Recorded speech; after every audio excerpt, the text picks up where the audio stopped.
Paul De Santi conduce tutti i giorni su 5 Stelle, punto e virgola. Punto e virgola, cultura, sport, curiosità, costume, moda, spettacolo. Paul De Santi, punto e virgola, tutti i giorni su 5 Stelle. Punto e virgola, in collaborazione con Sardalux, pellicole solari, vetri sicuri come da legge 626. Sardalux, le pellicole solari anche per la tua auto.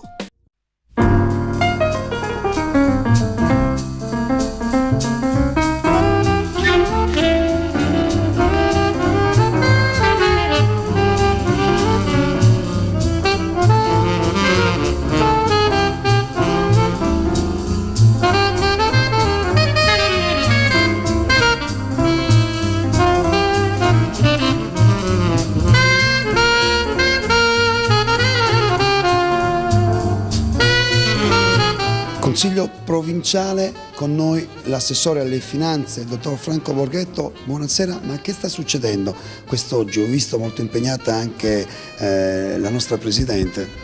Sì, oggi il Consiglio provinciale è riunito per discutere e deliberare relativamente all'avvertenza che la Regione Sarda ha instaurato con lo Stato per il mancato riconoscimento di importanti quote di trasferimenti statali dallo Stato alla Regione.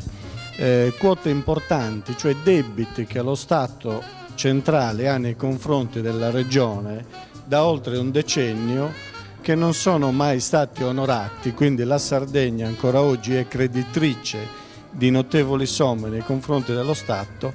È stato necessario iniziare questa avvertenza. Il Presidente della Giunta regionale Soru, anche con passione, con veemenza, ha impostato questa battaglia nei confronti dello Stato per vedere riconosciuta alla Sardegna un diritto sacrosanto. Ma ho visto l'opposizione che comunque si lamenta, che dice Soru forse sta sbagliando qualcosa. Questa naturalmente è l'opposizione. Io credo che bisogna guardare alla sostanza delle cose più che ad atteggiamenti o al carattere dei singoli.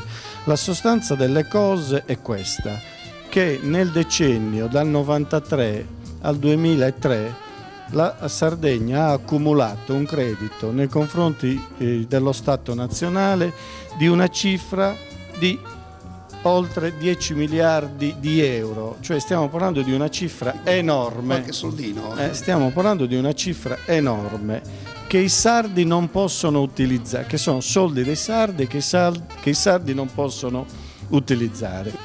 Dobbiamo cercare di decentrare queste imposte. Quello che i sardi accumulano grazie a IRPEF e IVA deve rimanere qua in Sardegna, è doveroso. Altre realtà tipo quella basca, irlandese e quant'altre hanno avuto la possibilità di usufruire di questo tipo di intervento. Noi purtroppo no. Noi dobbiamo aspettare che Roma ci dia quanto ci spetti e non sappiamo quanto ci deve. È una cosa che al di poco è illusoria e non possiamo più accettare nient'altro di questo. Ovviamente lo Stato non solo non riconosce il nostro credito, ma ecco qua ritorniamo alla nostra provincia, nel contempo con la finanziaria che è in corso di approvazione taglia i fondi alle province.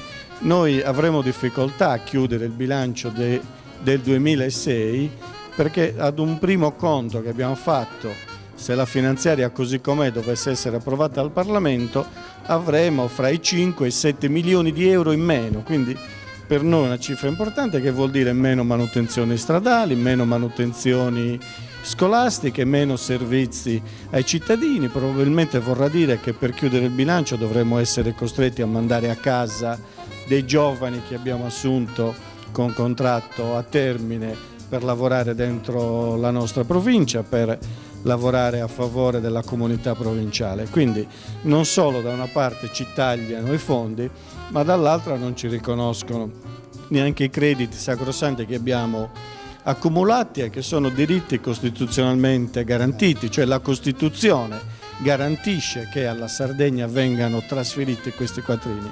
Non è una bizza di Soru, non è un'alzata di testa, è un diritto sacrosanto che stiamo chiedendo che venga rispettato. È stato molto chiaro. Grazie Assessore, arrivederci. Buon lavoro, Arrivederci. arrivederci.